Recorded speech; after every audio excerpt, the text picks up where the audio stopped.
Hi everyone, this is just our next interview with our legends of Vitae Sports. We're very lucky to be joined by Jim Troughton, who's obviously had an illustrious career with Warwickshire, played for England, and now he's the head coach of Warwickshire. So thanks for joining us, Jim. Thanks for inviting me, Longy. Absolute pleasure, mate. Absolute pleasure. I suppose we've also got quite a few interesting things to cover. First of all, I suppose, how are you coping with the current situation? Obviously, the cricket season should have started yesterday. How are you keeping your time, and how frustrating is it at the minute for you? Well, it's very frustrating, but I suppose the big picture is that everyone's staying safe and adhering to the rules and making sure that the NHS are given as much breathing space as possible so they can help save lives. And, I think the job that they're doing is just amazing. So it puts things into perspective for what we have to do. We just have to sort of stay at home and just potter around. My back garden is probably the tidiest it's ever been. I think I've realised since becoming a coach, I reckon that I've neglected my back garden for the last 4 years. And now it's taken a fair bit of weeding and a bit of mowing and a bit of TLC. But just keep ourselves busy. We've got two girls, 13 and 11. Yeah. So I'm completely outnumbered, men to women in the household, and it's a bit of homeschooling, a bit of Joe Wicks in the morning, and trying to get some sort of routine, and then obviously staying in contact with management and players as best I can. Yeah. How the players seem to be coping with it? I mean, they're doing very well.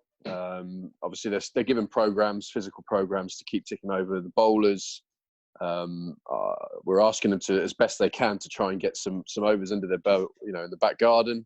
We're not allowed to meet at all or train in any kind of even small numbers, so it's a case of this guy's really a bit of self-discipline required, making sure you don't just sit on the sofa and eat chocolate eggs, but also keep yourself busy, keep a routine. I think, But so the S&C and our physio stay in contact. We've got wellbeing groups so guys can keep in contact about stuff, and we post a few quizzes on the WhatsApp group and a few sort of ideas of how to deal with the isolation. But all in all, I think the guys they're dealing with it very well. But again, big picture of what we have to deal with compared to what others have to. Yeah, sure. Have you got any realistic thoughts? I know obviously it depends on the government guidelines, but when do you realistically hope to be back in action? Well, I haven't changed that date for the end of May, but basically we're going to be governed very much by what comes from the top in terms of the health and safety, which is going to be the priority. And that's the hierarchy of needs right now, is the health and safety of all your players and everyone who works at Edgbaston. Then it's making sure the guys who were injured are still managing to rehab as best they can, and then getting our bowlers as fit and as ready for when we do finally, hopefully, get the green light and a bit of a window for us to be able to start the season. Then we find out what the fixture list would be and how it's obviously been affected. That then affects how you prep for the time that you've got. Really, I think everyone's just looking forward to just getting outside and players getting back on the park and going back to some sort of normal life. I mean, it is amazing how this weather, for beginnings of seasons, I think we would have played every single day's play, be it practice games, be it training. But I suppose it's the one thing that you do have a bit of nice weather at times like this as well. But the guy, it's just being as quick, as ready to react as possible when we do finally get an idea of when the season might start. Yeah, sure. And were things going well with Warwickshire prior to everything being shut down? Confident of a good season? Yeah, guys trained incredibly hard over the winter. Like all counties will say the same thing. They do. They train as hard as they possibly can through the winter months to give themselves that little window to go abroad. We went to Spain. I think we managed to escape by a number of hours getting out of that country before it got locked down. Yeah. We got 4 days worth of training in there. We were looking forward to, warm-up game against Worcester, one against Leicester, and then the uni game. And, this would have been day 2 of the Somerset game, first game of the season. Guys were very confident and looking forward to that season. I feel for Will Rhodes, who's taken on the club captaincy, and he'd be dying to get out there and start captaining that team and get himself into that role. But it's it's just incredible times, really. This will be the first time since probably I was about 10 years of age where I haven't been involved with cricket this time of year. So it's pretty odd. Just moving on to yourself, Jim. Just a bit sort of about your career over the years and beyond. So who were the biggest influences on your career when you played? I had a couple of coaches when I first came into the game. Young volunteer coaches at Stratford-upon-Avon Cricket Club.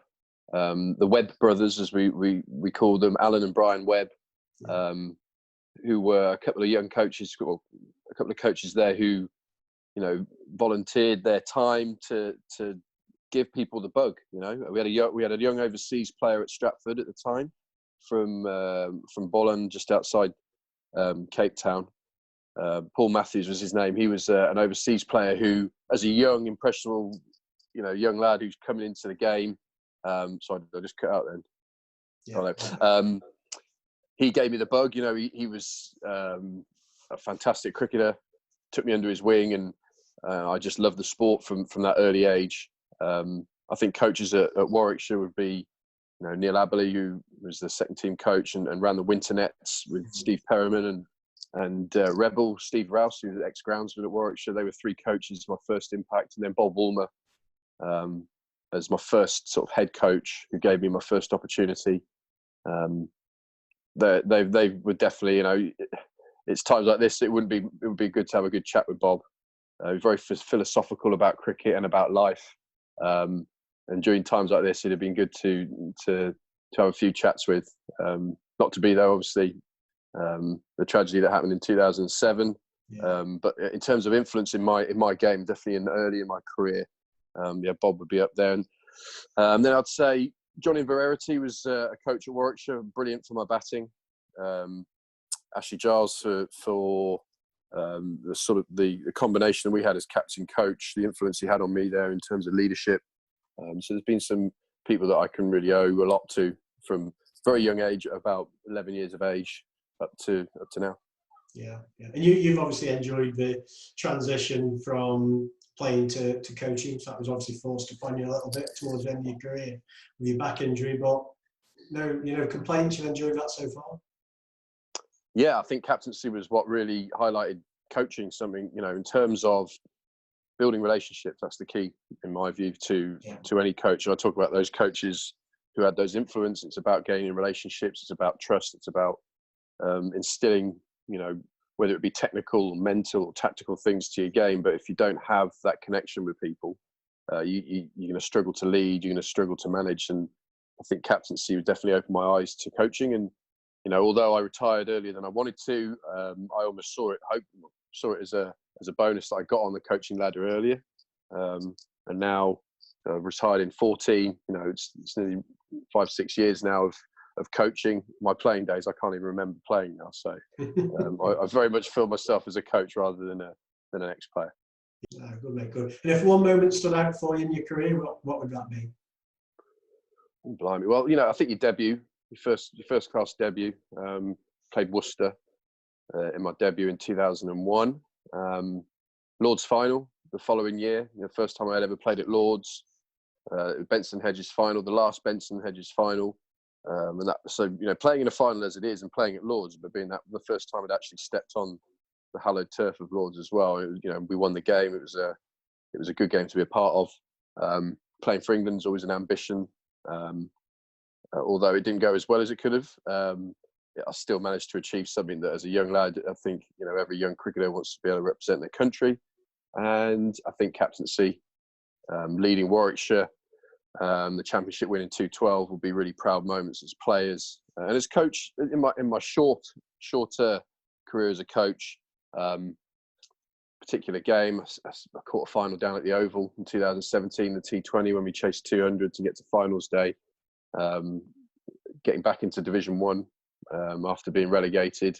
Yeah. And there were a number of performances last year, as difficult as last year was, with the amount of injuries we had and as stretched as we were as a squad. There were some real performances there in Championship cricket that I was very proud of. The young group of lads, you know, going toe-to-toe with the best teams in Division 1, you know, making Essex follow on at Edgbaston and taking Somerset to the last day of 2 4-day games. I know they seem like very small. They're not trophies. They're not necessarily wins, but they're big steps in the right direction for a young squad. And just moving away from the cricket side of things, also, probably many of the viewers may not be aware of your many skills at Oxford Cricket Park as well. I remember many years ago being on tour in Barbados, watching you win the karaoke competition with Mr. Hannon Dolby. You've got many. I think Ollie will correct you there. Ollie actually won. I came third. Is that right? Yeah.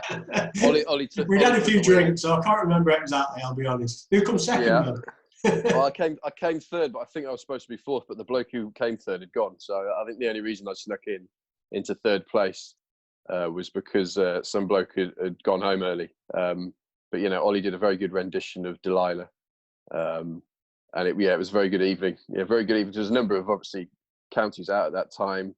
Tours to the Barbados were fantastic pre-season tours.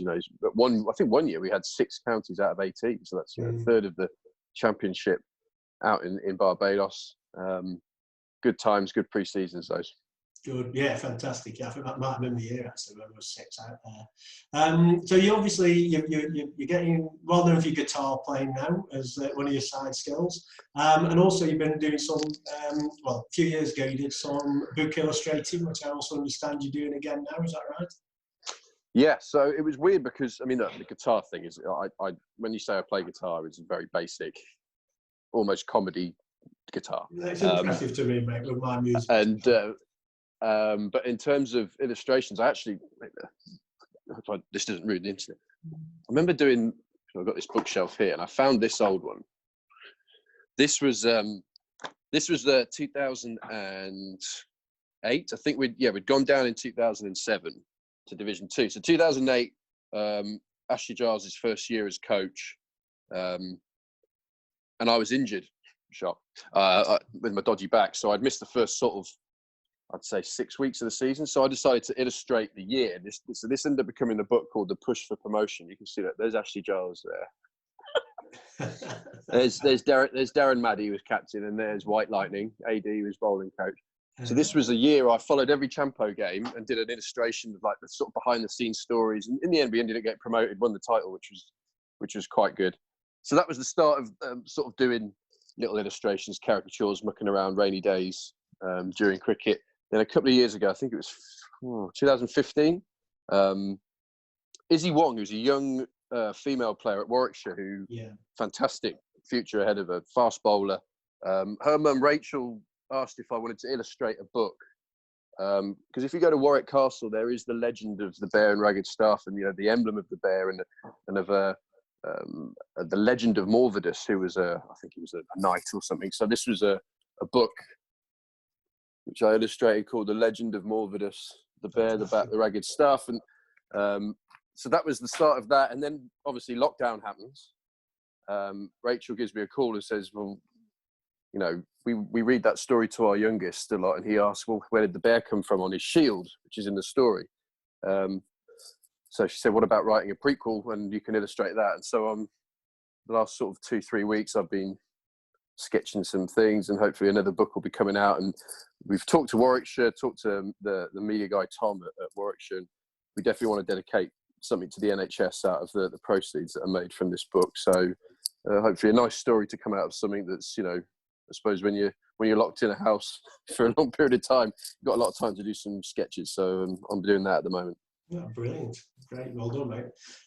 Just also, you've obviously got a very rich family history on the acting side as well. Just tell us a little bit about that. I'm sure you've been quizzed before, but if just for viewers who don't know, if you could just tell us a little bit about your family history. So my grandfather was Patrick Troughton, the second Doctor Who.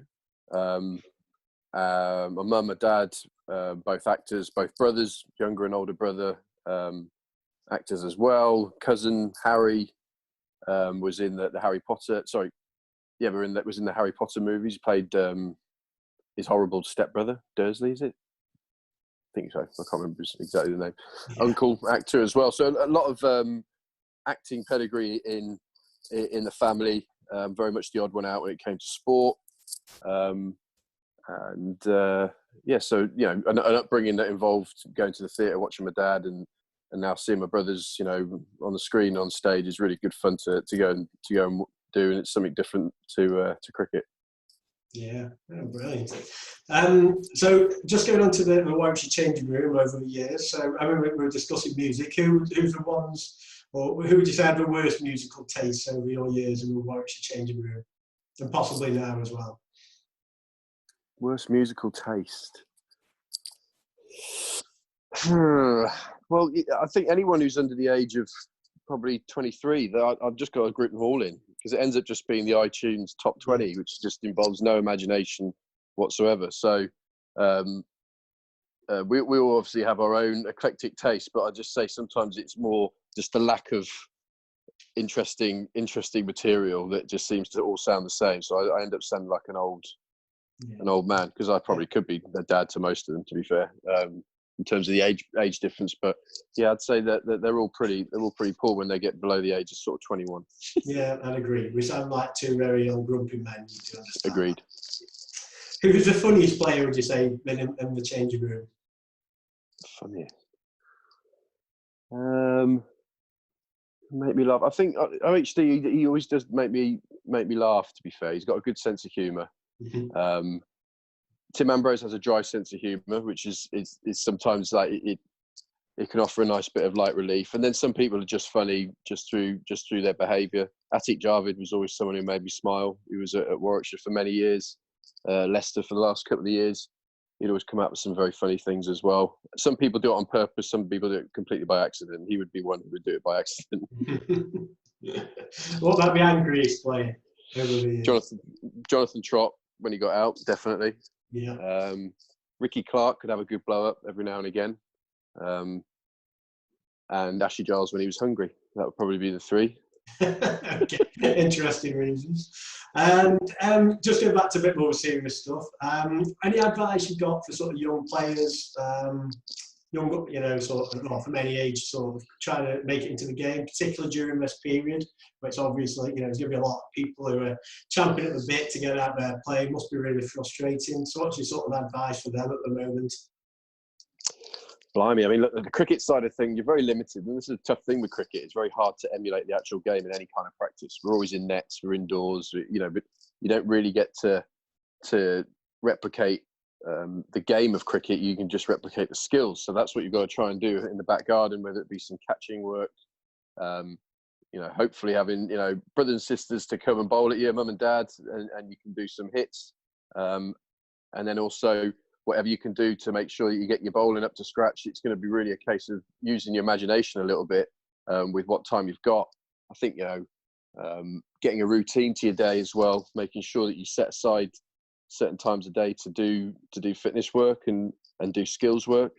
But also sometimes it's not a bad time for a little bit of reflection about where your game's at the moment, or where you want it to go. I'd always say to any young player, work incredibly hard on your game to look to improve every day. It's one of our core values at the Bears is mastery. And that can be seem like quite a broad word, but in terms of looking to improve every day as best you can. But really, I suppose that the biggest thing that can really challenge anyone playing the game is the fear of failure. I think if you can manage that and enjoy those challenges, that's what cricket's about. It is a game. You're going to experience some ups and some downs, but if you fear doing the thing you love, in those tough situations, you're not going to go very far. So it's about seeing those as opportunities and not fearing that failure, just making sure that you're excited about all the challenges that the game throws at you. And this is one challenge at the moment. It may not be about the game of cricket, but things get taken away from you, and you need to make best of what you've got. Yeah, and if you've seen players who've obviously perhaps a career has failed, just basically through their mindset of being too worried about failure, will certainly held players back, I guess. Yeah, it's a part of the game it's not neglected. We're all very much aware of it, and we know that a lot of the game of cricket, happens upstairs. Between the ears, as Neil Abley used to say to me as a young player, lots of games, lots of passages of play are lost through sort of mentally not being strong enough. Because because you know you're going to have to make decisions under pressure all the time, and it's an odd sport that it's a team sport, but it's also highly individual. So you're often critiqued or viewed or based on your individual performance in a team game. So there's a lot of challenges that the game throws at you day in, day out. And some people are more equipped to do it than others, and they learn quickly. And I suppose in my time as a coach, the main difference between those young players who are obviously class acts and have the technique and the abilities to play at the first class level is their ability to learn quickly. And that's where I see information fed back to these players. They take that information on very quickly, absorb that, and they learn very fast. That's something that definitely stands them out against the others. Jim, that's fantastic. Really appreciate your time, mate. I'd like to wish you the best for the season when it gets underway, and hopefully be catching up with you soon. Mate, thanks. You know, keeps me busy. My diary's quite free at the moment. In fact, I've got to order a new diary because all the fixtures that are in that one, I've just got to tear them up and start again. So yeah, you know, just if anything, just everyone else stay safe, look after yourselves and each other, and hopefully we'll see you again around the cricket circuit. Hopefully not long, mate. Thanks, Jim. Thanks for your time. Cheers, mate. Bye, mate.